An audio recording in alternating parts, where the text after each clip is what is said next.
Hello, hello, hello. Happy February, everyone. This is my first time going live on YouTube, so I wanted to try it out. I was trying to go live on Facebook, but for some reason, wasn't working on my laptop, so I have to figure that out. But I said I was going to try on YouTube. So, welcome to February. It's my favorite month of the year. Welcome to the Joyful Paper Co. YouTube channel. Um, My name is Aisha. I'm the owner and creator of the Joyful Paper Co., where I sell physical and digital stationery. I do have an Etsy shop, so check it out. I will leave the link in the description. But I'm also here talking about Etsy for the next couple of weeks. I want to encourage people, especially women, moms, if you want to start an Etsy shop or you have an Etsy shop and you want to grow your Etsy shop, then I want to motivate and encourage you to do that. It is 2024. We need multiple streams of income. We have things we want to do, goals we want to meet. So Etsy can be a valuable stream of income for you.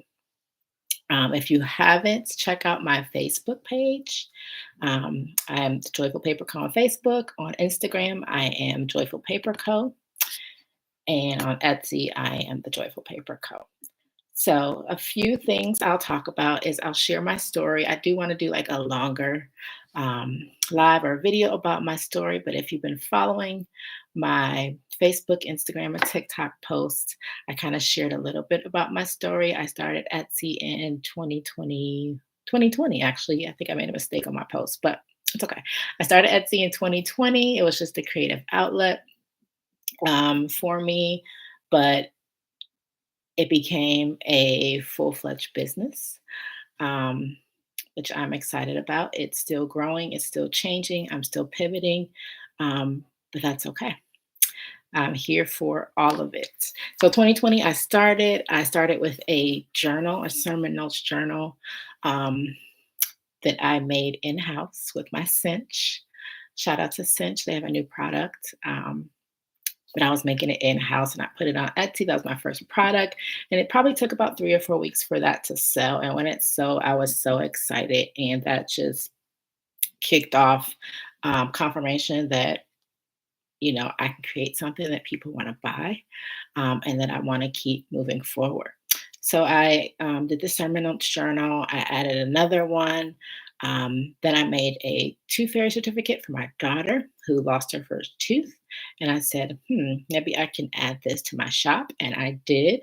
And when it's the first one that sold, it was like overnight. And I was like, I can make money in my sleep. So that motivated me even more to get up some digital products so I can have passive income. I don't need to make anything. Every time someone orders, I just make it, put it in my shop, list 999 items because that's the max you can put for an item on Etsy. And that thing can sell over and over and over again because it's a digital product that people will get instantaneously.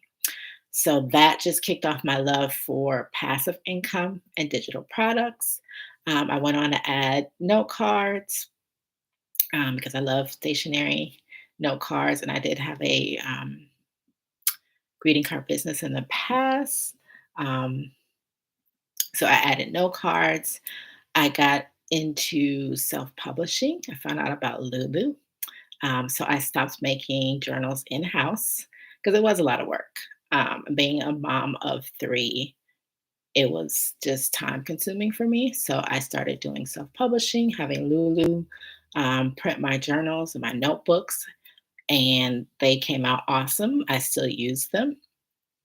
And then I got into bookmarks and calendars, and I did notepads for a little while. So my business has been about just experimenting, finding out what I like, what customers like, and just not being afraid of change. So if you're a business owner, if you're interested in starting a business, starting Etsy, I would say don't be afraid of change.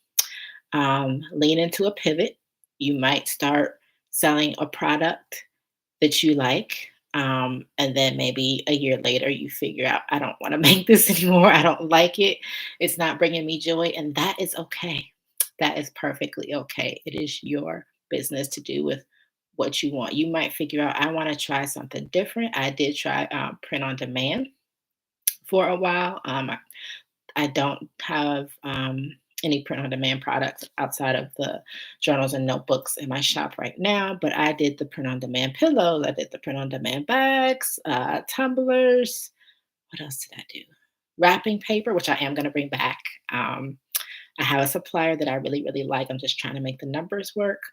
Um, but I tried it. Some of the products, wasn't too happy with. Some of the products were great. I just with print on demand, like I admit, I need to be in control. You know, can be seen as a strength or a weakness, but me not seeing that product, the finished product before it's sent to the customer, it's hard. Um, Especially when I know that they're not always consistent. So I pulled back on the print on demand late last year, right before Christmas. But I'm still growing, still learning. I might bring some print on demand products back. I don't know. We'll see. Definitely bringing the wrapping paper back, and I'll do a live on that about who I've used in the past, who I'm currently gonna use, um, and seeing how I can make the numbers work. Because when I have a product that I really, really like, and I've got positive feedback on it when I've done vendor shows, I just want to make it work, the numbers work to make it a price where I can make a profit and I'm not charging people an exorbitant amount. So stay tuned for that. All right, so back to Etsy. So I pivoted in many ways, but I've reached over 2,000 sales last year, and now I want to share my experience with everyone else so I can encourage someone else to keep going on this Etsy journey. Yes, it is work. Yes, it's going to be hard. Yes, you're going to get some customers who are not so nice, but you got to keep going if you have a goal to have a business and to grow that business. My goal is to grow this business so that I can come back home and be with my kids, so I can travel, so I can have a flexible schedule, so I can be the master and the owner of my own time. I do not have to ask anybody, can I get off early? Can I take my kids to the doctor? Can I do this, do that? No, I want to um, make a full time income through self employment. So that is my goal. Hopefully that is your goal. Maybe not. Maybe Etsy is just a side hustle. That's okay.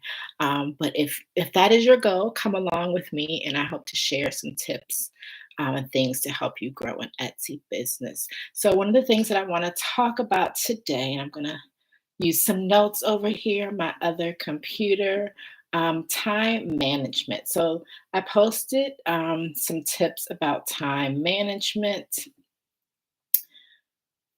on my social media yesterday, which was Wednesday. The week has been long, and January was long. So got to make sure I got my days right. So yesterday I posted about time management. So I did 6 things for managing your time with your Etsy shop. So if you're new, you're just starting out, or maybe you've been in the game for a while, but you're still kind of trying to get your bearings about Etsy and how can you balance it. So I work a 9 to 5. Still run my Etsy shop, still, mom to 3 kids, still got to run this household. It can get challenging. How do you balance it all? So, 6 tips to managing your time with your Etsy shop. First one is set specific work hours. So, if you have a planner, you got a Google Calendar, you got the calendar app on your phone. I personally, I use it all. So I do have a paper planner. I do use my Google app, and I still write to-do lists. So I have various tools that I like to use, but you choose what works for you. Set specific work hours for yourself. So I like to come home. I'll probably usually leave work around 4, get home around 5-ish, depending on traffic. Um, and when I get home, I usually take a break, some downtime. If I have to cook dinner, I'll do that. Spend a little time with the kids. Usually about 6:37. I'm in my office and I'm working on orders or doing something with my business. Maybe it's social media planning. Um, Maybe it's doing product listing on Etsy. Maybe it's researching some things or reviewing a class or taking a class. So about 6:37 to about 10. Lately, it's been longer. I've been up to 11, 12 because sometimes I just get a burst of energy and I can't stop. But usually 6:37 to about 10, those are my um, hours to work on Etsy. And it's usually Monday through Friday. Some nights I can because if we have events, sporting events, concerts, whatever, that's fine. I'll take that night off. Weekends, I'm usually in my office around 8-ish, depending on whether I want to sleep in a little bit. So 8-ish, I might work to like noon, take a break, do errands, and then come back probably about 3 or 4 and work for a couple hours. And then on Sunday, usually Sunday afternoon, like late, probably 2, 3. Again, depending on what I have going on, I'll come in and work for a couple hours on my business. So make sure you set aside specific hours, write it down in your calendar, in your planner. So you know these are the dedicated hours I want to work on my shop. If you don't plan it, it won't get done. Trust me, I know. Prioritize your tasks. So there's a whole bunch of things that you could be doing. But what do you want to work on first? What takes priority? So identify the most critical tasks for your business and order them. So you could be doing order fulfillment, customer service, creating new listings. Which one of those items do you want to work on first? So for me, usually I want to work on my orders first because I want to get those out. I like to have my customers get their orders early, so I prioritize getting orders out first. And then I will work on listing like new products or doing my class. Or now I'm getting better with my content making. So I'm prioritizing content making. Has moved up the list and it's right after order fulfillment. Batch similar tasks. So group similar tasks together to complete in one go. For example, if you're creating products, create 1, 2, 3 products at a time. Just don't create one product and then move on to something else. Or if you're fulfilling orders, go ahead and fulfill maybe, 4 orders and then move on to something else. So we want to make sure we're batching all of our similar products together. Number 4, automate and streamline processes. So you can use Etsy's tools for automation. Um, they do have the auto renew listing. So any listing that you put up, you want to click auto renew so that when it expires in 4 months, if it doesn't sell, it'll auto renew for you. You don't have to go in and list it again. There's also the quick response to customers for your messages. So Etsy likes you to respond in a fairly quick amount of time. So what I learned is I go in and I set that auto response, and we'll look at that in another video. We'll look at some tools that Etsy has. Go in and put up a message. Thank you for contacting. I use thank you for contacting the Joyful Paper Co. And I'll put in some maybe facts that they should know as far as when my work hours are, when they can expect a response, and then direct them to the FAQs for for my business. And that will kind of hold them until I can actually respond. So during the day, 8 to 4, 9 to 5, depending on what I'm doing, I'm not going to respond. Or if it's like late at night, after midnight, people will message you. 2, 3 o'clock in the morning, I'm not responding because I'm asleep, but that autoresponder will respond. And just know it will get back to them at a later time. Number 5, set realistic goals. So if you just started Etsy, you are not going to make $1 million tomorrow. Yes, that exaggeration, but just to let you're not going to go from 0 to 100 tomorrow. Let's be realistic. Maybe you want to sell one product this month. Realistic goal, depending on what your product is. Maybe you want to sell one product within the week. That can happen, depending on what your product is, what kind of audience you have. Is it a seasonal trending product? You could sell a product, list it and sell it within the week. So just Be cognizant of the goals that you're setting and if they're realistic. Also, don't say, oh, I'm going to make all of my social media content in one day. More than likely not going to happen. But if you chunk that out and say, okay, well, I'm going to take the next week to work on my social media content for the whole month of February, that is more likely to happen. And if you're ahead of the schedule, great. But give yourself some space and some grace for things to come up, especially if you have other obligations going on. And then number six, delegate when possible. So if you can afford it, consider outsourcing tasks. So if you need help with Etsy, you need help with writing listing descriptions, see if someone else can write them. Maybe you have a virtual assistant.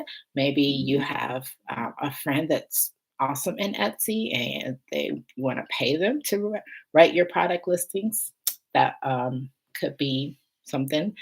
If you want to pay somebody to do your social media management, and that's something that you can do, you can afford, go ahead and do it. That's taking something off of your plate that you don't have to worry about. Also, email marketing. So if you know you don't like email marketing, you're not good with it, and you want to pay somebody to do your email marketing, that's another thing that could be taken off your plate. So again, 6 tips to help with time management, and I'll run through them again.